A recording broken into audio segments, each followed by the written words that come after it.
An ex-Dilworth College leader fronting up about the sex abuse that occurred on his watch has criticised the school for not shutting down allegations of a cover-up. At the abuse inquiry, the trustee of 40 years was grilled on what more he could have done to protect boys at the Auckland boarding school. Laura James has been at the hearing.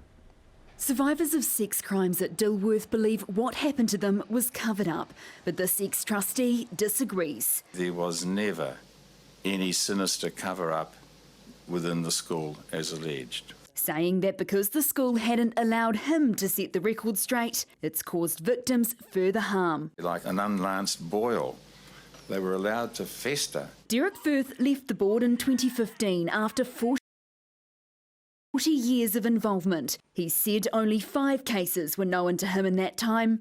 Where a complainant was not believed, even if wrongly not believed, that's not correct to call that a cover-up. If you don't do an investigation of something that needs investigating, then that's cover-up. Victims believe such institutions should be required to report child abuse to police, today presenting a petition for just that, naming it the Dilworth Law.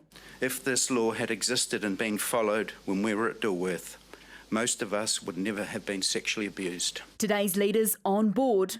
I think it's essential. I think it's essential that people are not given the opportunity to make judgment calls, that there is a codified and legal responsibility. Both ex-leaders who've given evidence to the Royal Commission were at Dilworth when this former student was abused. We have to protect his identity. To be honest, I hold them more responsible than I do my abuser.